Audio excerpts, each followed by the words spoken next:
Di hutan, melihat target yang mereka lukai salah dan tidak ada di dalam mobil, para penjahat itu yakin kalau Jovita di lokasi kuburan. Menyadari anak buahnya mati tertembak, Bunox sangat marah. Bunox kaki tangan Bokoy yang paling ia percaya. Dia lelaki yang sangat membenci Leon, karena Bokoy lebih memilih Leon sebagai pewaris kekayaannya daripadanya.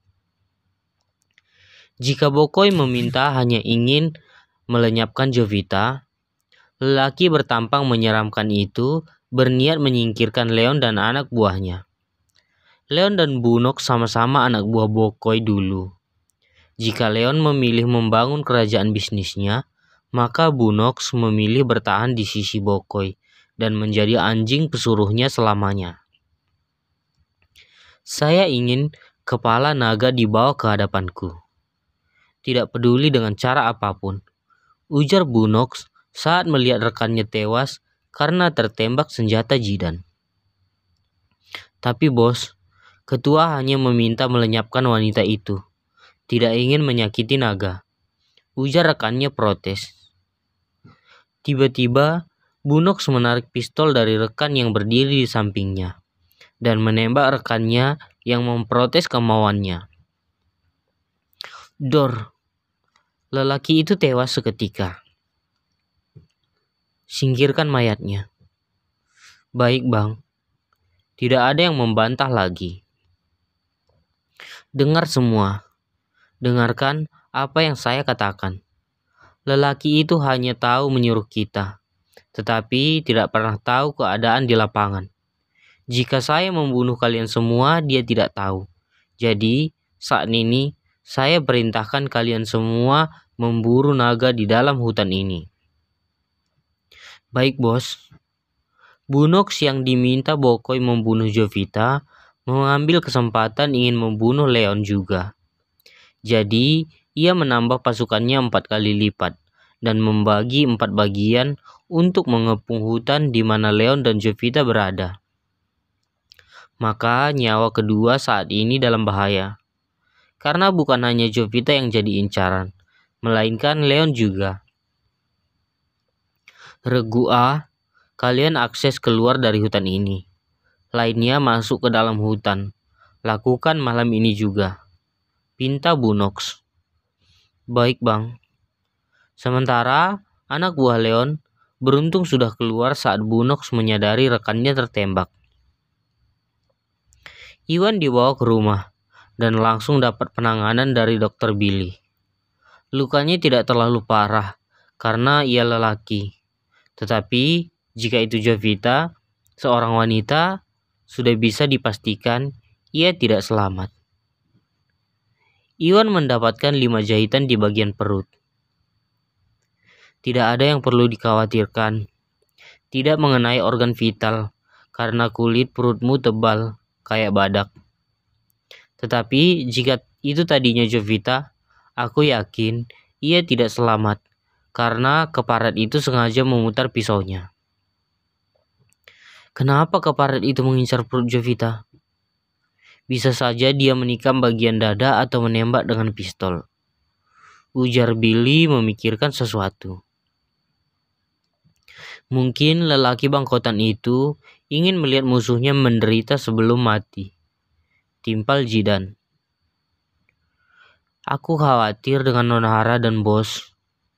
Sementara bos meminta kita jangan datang. Iwan sangat khawatir. Jika Bunox yang sampai turun tangan, itu artinya Pak Ketua sudah sangat marah dengan orang yang mengusik hidupnya. Aku berharap bos baik-baik saja. Jidan terlihat sangat tegang. Leon meminta semua anak buahnya tetap berjaga di rumah untuk menghindari banyak korban terluka. Leon sadar Pak Ketua bukanlah orang yang mudah ditaklukkan. Butuh persiapan untuk menghadapinya. Leon tidak ingin nyawa anak buahnya melayang karena kepentingan pribadinya. Leon sadar Jovita masalah pribadinya. Leon tahu rumahnya saat itu pasti sudah diawasi sama anak buah Bokoy. Karena itulah ia sengaja meminta Rico memutuskan jaringan komunikasi dengan Leon agar lokasinya tidak dapat terlacak.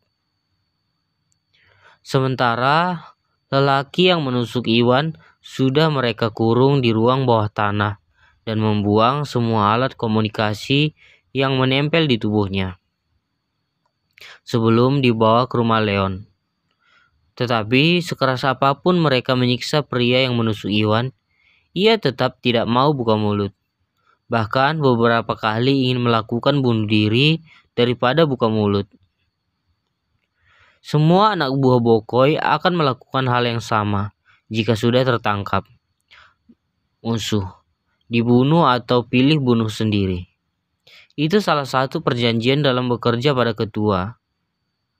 Bekerja pada sang ketua sama halnya menjual jiwanya sama iblis. Tadinya Leon kejam dan sadis seperti Bokoi. Tetapi sejak Jovita datang dalam hidupnya, sedikit demi sedikit ia berubah. Bahkan anak buahnya merasa kalau Jovita malaikat pembawa kebaikan untuk hidup Leon. Maka saat Jovita gagal berangkat ke luar negeri, mereka berharap Jovita dan Leon bisa selamat dan bisa kembali ke rumah. Di sisi lain, di sebuah hutan arah Bogor, Leon masih tertidur lelap, memeluk erat tubuh Jovita di dadanya. Leon terbangun saat dia bermimpi ayah kandungnya membangunkannya. "Hei jagoan, ayo bangun. Jangan sampai kamu kesiangan. Nanti gurumu menghukummu," ucap sang ayah padanya. Itu pertama kali bagi Leon didatangi sang ayah dengan wajah tersenyum sejak dia memutuskan jadi mafia.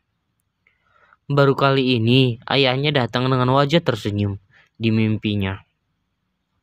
Bahkan ia melihat wajah ayah tersenyum begitu jelas. "Ayah," panggil Leon kecil dalam mimpinya. "Bangunlah, nanti kamu dapat hukuman lagi," ujar ayahnya. Leon terbangun merasakan bulu kuduknya merinding karena desiran angin, seolah-olah ada roh dalam angin yang menyapu kulit wajahnya. Tidak lama kemudian, di depan Leon sepasang burung berisik bertengker hebat, bahkan sampai terjatuh ke tanah. Dalam kepercayaan dalam agama Leon, itu adalah pertanda bahaya besar. Bahaya membangunkan Jovita yang masih tertidur lelap dalam pelukannya. Hara, bangunlah," bisik Leon. "Ada apa?" Jovita bangun dengan mata setengah sadar. "Mereka ada di sini," ujar Leon.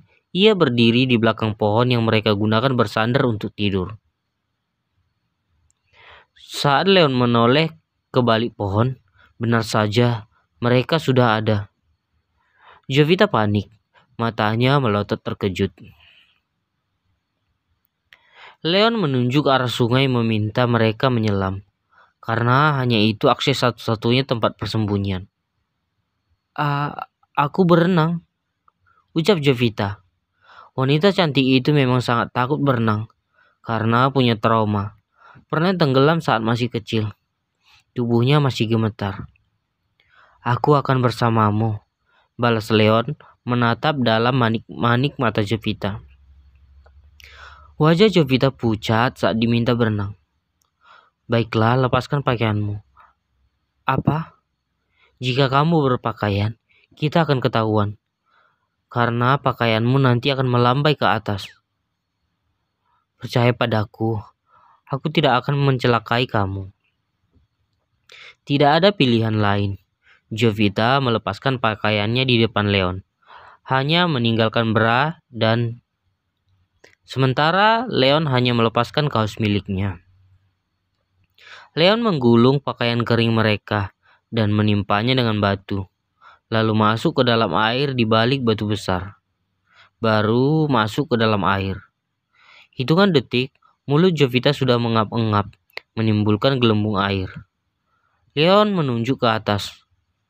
Para penjahat itu mulai menyeberangi sungai dengan cara melompati bebatuan. Tidak ingin mereka ketahuan. Leon meraih lehernya, menempelkan mulutnya di bibir Jovita, memberinya napas. Walau sudah menyelam beberapa menit, Leon masih terlihat tenang. Lelaki itu layak mendapat julukan lelaki tangguh. Di saat Jovita masih ngap-ngapan, walau sudah diberi napas buatan, Leon terlihat sangat tenang. Jovita mengisyaratkan tangannya tanda menyerah. Leon meraih pinggangnya dan memeluk tubuh wanita cantik itu di dadanya. Ia baru sadar kalau kulit Jovita sangat putih. Sudah pasti akan membuat penampakan di dalam air. Leon memeluknya di dadanya, menyamarkan warna kulit Jovita yang putih dengan kulit coklat milik Leon. Menunggu mereka menyeberang satu-satu. Ternyata butuh waktu lumayan lama. Jovita tidak kuat lagi. Ia akhirnya lemas kehabisan tenaga. Leon sudah mulai panik melihat Jovita lemas. Kelamaan menyelam dalam air membuat nyawa Jovita dalam bahaya.